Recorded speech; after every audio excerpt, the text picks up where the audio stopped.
Some of the content in this podcast does not belong to me and is displayed for entertainment purposes only. Disclaimer.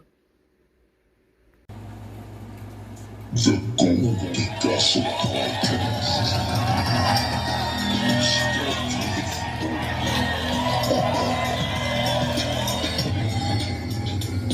Step to the throne.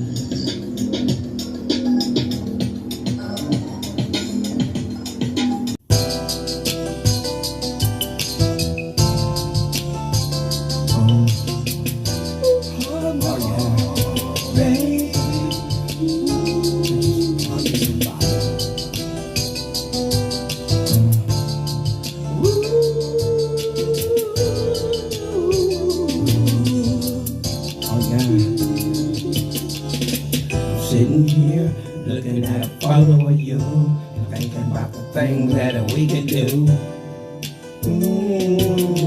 Girl. I'm sitting here wondering if you're thinking of me and thinking about the things that we could be. We could be them together. You say you got my back, I say I got your slack. You always be my boo when I needed you. I know you need to come through. Need you to understand that I'm your only man. But you just giggle about it, but don't got it. Don't you laugh in the damn thing funny long as I'm out here trying to make this money long. Together, me and you. Together, you and me. Together, you and me. Me and you. Together, you and me. Together, me and you. Together, you and me. Now I've been working to spend time together. Welcome everybody to another edition of the Goldie Gossip Podcast. It's your boy Goldie Himalaya. And all those groupies that follow me a second. That's right. When I call my love. Let's get right into the show. As usual, let's do the flip.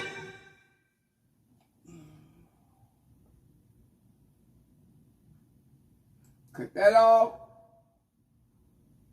Kill that. Kill that. Go to what we always do. Y'all know how we do. And kick it. And there we go. Hey peeps. Welcome kings and queens, ladies and gentlemen. Guys, I want to start a new segment that I never tried before. This is called Unbelievable Facts. That's right. I'm going to attempt to show you guys facts that are unbelievable. So the first time that we try this,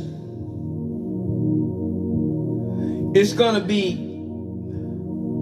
guys, believe me, you can make fire from water. That's right. You can make fire from water. That's right. This is water right here. I'm drinking it. You can make fire from this. Now, I know what you guys are saying. You know what, Goldie? That is unbelievable. I want you to prove it to me. So, I'm going to show you a clip of how you can make fire from water and also from urine. That's right, from your pee. You can actually make fire from it. We're going to talk about it after the clip. Check it out. Get your gloves and safety equipment because in this project, we're exploring 5 ways to start a fire using water. Grab an old light bulb and chisel out the bottom so you can see down inside. Now pour in a bit of hot water, and when you shake it vigorously, you'll notice the white coating washes right out. After you've rinsed it a couple of times, you should have a crystal clear bulb like this. Fill the light bulb with water, cap the bottom with a balloon, and voila! You've just created a makeshift magnifying glass. Go ahead and use your liquid light bulb to focus the sunlight on a piece of newspaper. It should start smoking immediately, and just a minute later, burst into flames. Find a small dish and line it with plastic wrap in a way that takes the shape of the bowl. You can add water until the bowl is nearly full and gather each of the plastic corners at the top. This will form a little liquid pouch, and by twisting the corners together, you can seal the water inside. You've just formed a clear liquid sphere that fits in the palm of your hand. Now put the sun behind you and focus the light on a dark piece of paper. Your tinder should start smoking within seconds, and when enough embers have collected inside, you'll soon have your fire. Take a picture frame and cover it with a layer of plastic wrap, then suspend it on something a couple of feet off the ground.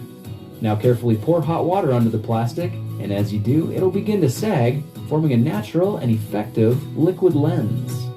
Now gather up something you can use as tinder and find the focal point of the beam to concentrate the heat. When your tinder is smoldering, set it down so that it rests in the beam, and now you can sit back and watch the elements ignite the fire for you, completely hands-free. Try to find a juice bottle that looks like a giant plastic bubble and fill it with water. Position the liquid-filled bubble between the sun and your tinder pile until you find the spot where it starts smoking. Hold everything steady so the heat will continue to build, then add something like dried grass to help you lift the pile up and blow the smoldering embers into a flame. If the clouds have rolled over and blocked off your solar supply, you can use a toilet paper roll and a couple of chunks of sodium. The paper roll should be cut in half with a small piece cut out of the bottom and a wad of tissue pushed into the top. We can use the lid of a jar as our starter base and cover it with one square of toilet paper and place the small bits of sodium in the middle. The paper roll sits over top, followed by a heavier gauge kindling like a bunch of straw or dried grass. Now carefully pour a tablespoon of water into the base and run away. In just a couple of seconds, a little flame shoots out, igniting the kindling on top.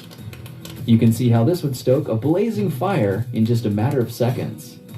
Now every experiment has its dangers, so if you try these methods yourself, make sure you have proper safety equipment as well as adult supervision. Well, now you know 5 ways to use water to start a fire. If you like this project, perhaps you'll like some of my others. Check them out at thekingofrandom.com. So that was the clip, guys. Now you know that you can make fire from water. And also, I don't have a clip on it, but you can also make water from fire. That's right. You can make fresh, potable water that you can drink from fire. If you have seawater, which is undrinkable, you can put it in a 5-gallon can, seal it, run a metal tube or either a rubber tube out from it, fill it full of seawater, put fire under the bottom to boil the seawater. As the seawater starts to steam, the steam runs down the tube. At the end of the tube, you need to have a bottle like this to catch the runoff. Now, at the part of the tube that goes down, you want to cool it off so that the steam condenses and turns it into fresh, potable water. That's right, guys. So, rock with me with unbelievable facts. Let's move on to another segment, and we're going to get into, now, guys, a lot of you guys, 99% of you guys are not into investing. But as you saw on my last podcast, I talked about you guys and trying to encourage you guys to invest in the stock market for your children and you as well. And I know everybody is saying, oh, you know what, Goldie, you are always talking crap, man. What have you actually done? Do you practice what you preach? So yeah, you call my front street, I'm gonna show you. These are my current statements from the stock market. I'm currently trading with Stash. I'm going to show it to you right there. I hope you can see it. I'm trying to get the light on it for you. That's Stash. This is a stock statement. All of these are stock statements from my investments. Yeah. So you know I ain't just talking crap. I'm practicing what I preach. So now, for the rest of this podcast, if you guys are not interested in trying to understand how to identify a good stock, the average person gives their money to a fiduciary or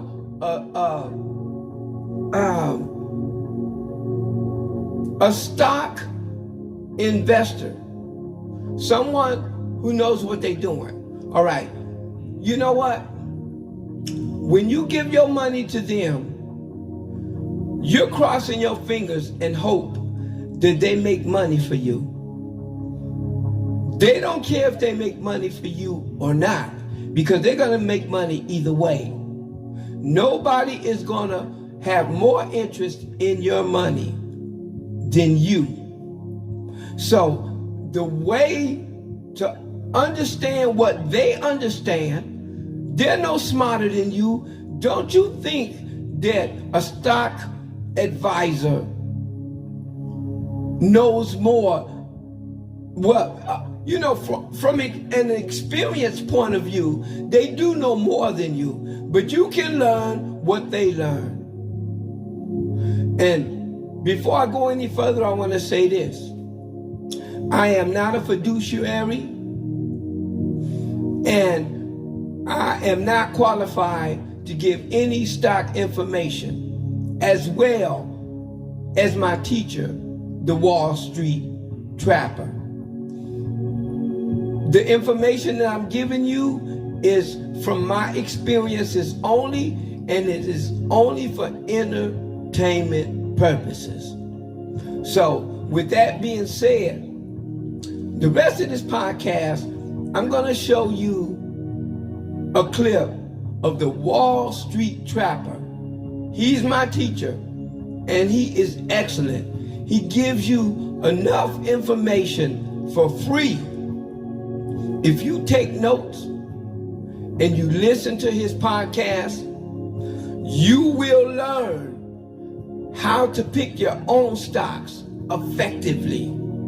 The same way that your financial advisors are going to do. They do the same thing. They do the research. They come up with numbers and they start to invest. You can do the same thing. Watch the Wall Street Trapper. Listen to this. And you know what? The only reason why I'm doing this is because it's a public service. And while 99% of y'all ain't gonna want to listen to it, if I can help one person and guide them in the right direction to learn how to effectively participate in the stock market, it would be well worth all of my efforts. That's the only reason why I'm doing this. So guys, watch the Wall Street Trapper, and after that, as usual, I'm gonna close it out with another Goldie Himalaya video. That's right. Hey guys, I hope you get some education, and I hope you get some game on how to invest in stocks effectively. It's Goldie Himalaya, y'all. Good night. You can go on Yahoo Finance and really just understand a stock right quick, right? I know some of you all are new to the game and you definitely want to understand what all the mumbo jumbo is, right? So I want to be able to show you how to do this right quick and you can read this, right? So you can have some basic information on a stock, right? So the first thing is, when you look on here, right here, you see previous close. That lets you know what the stock closed at the last time the market was open, right? So you see previous close 182, that means the last day the market opened, when it closed, this stock closed at that price.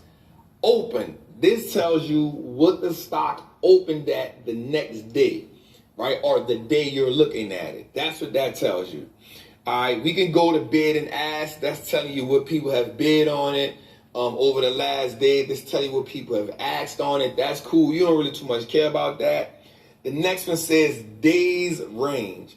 Now that is good because you can know if you're a trader, you're now looking at what this stock has price range it has been in throughout the day. The next thing that's to that says 52-week range. So in 52 weeks, right, this is what the stock has traded at its lowest point and at its highest point. Now, if we're looking at this right now with Apple, we see that Apple's 52-week range is 143 and 199. So in the 52-week time frame, you know at its lowest point it was at 143, and you know at its peak in the 52-week range it was at 199. You can look at the current price right now where it says what the price is at the top. You can see for a fact that it's 181, so it's lower than its highest point in the 52-week range. Let's go back to volume right here. When we see volume, we see 28 million people in it right now. That's telling you people either buying or selling or buying, holding. That's what that tells you. On average, the average volume is about 54 million. So that tells us right now that a lot of people aren't really just being active in Apple as normally as it normally would be. Now, that can be a whole lot of reasons. That can be because investors have found another place to go.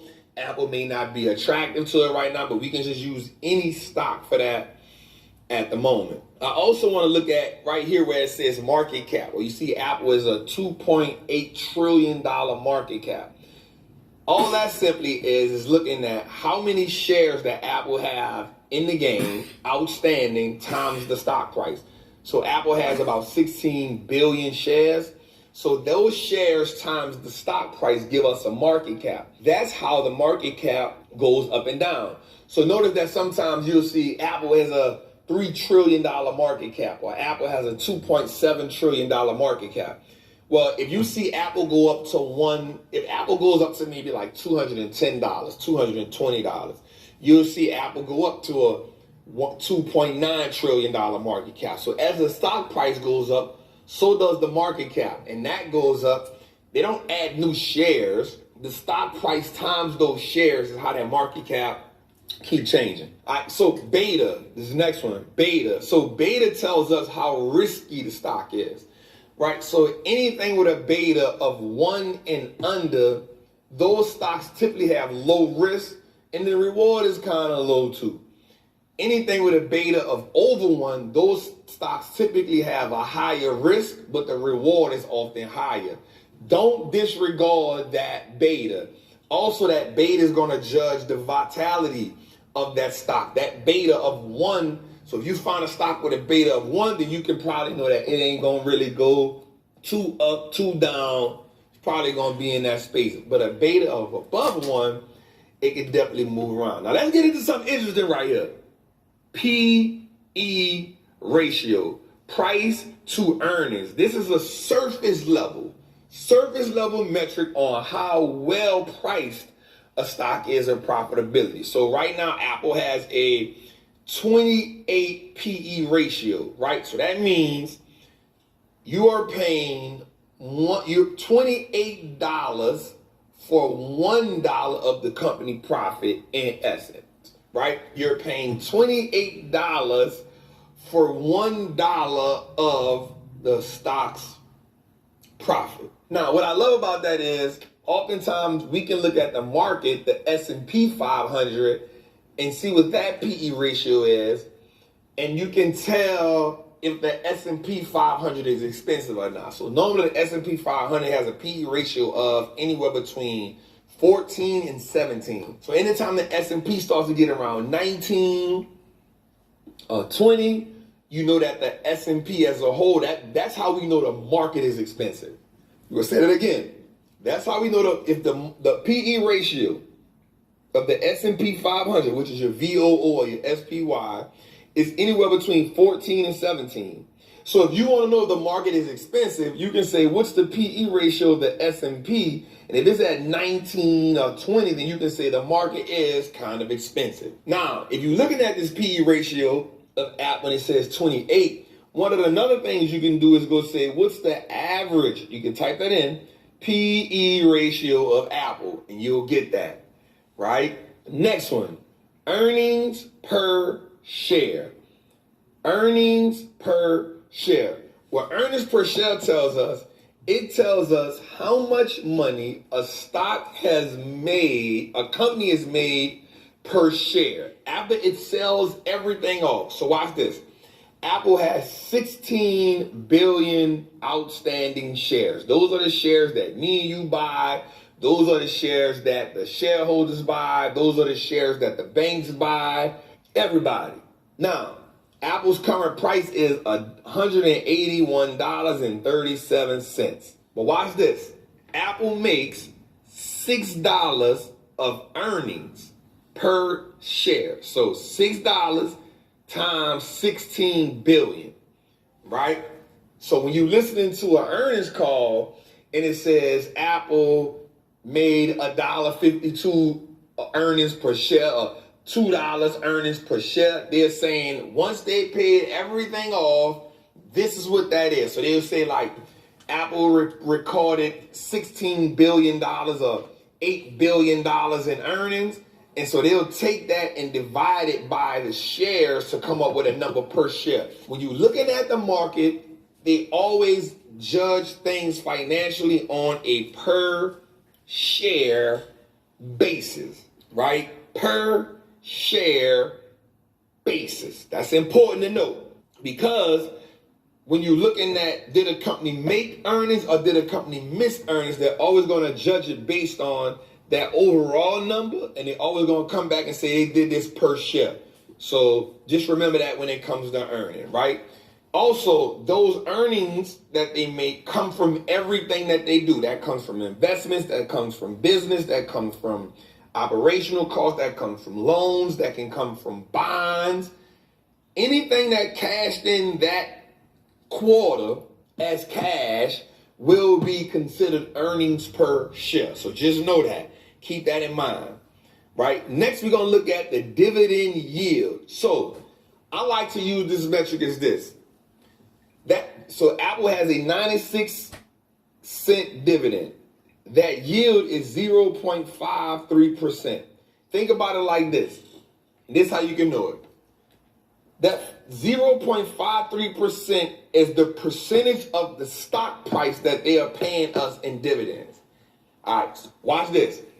Go find out what is 0.53% of whatever the current stock price is, and it'll always be that dividend yield. Every time. It is the percentage of the stock price that's being paid to us. Now, the dividend, of course, is a portion of the profit. Your dividend is going to come from those earnings. Your dividend is a portion of the profit that a company pays us in cold hard cash. The dividend yield is the percentage of that stock price to give us a numerical understanding. This is why companies increase their dividend yearly so the yield can always be right. All right, next, ex-dividend date. So this tells us when the dividend will be paid. So if we're looking at this right now, Apple will pay, they paid a dividend February the 9th. February the 9th is when they paid a dividend.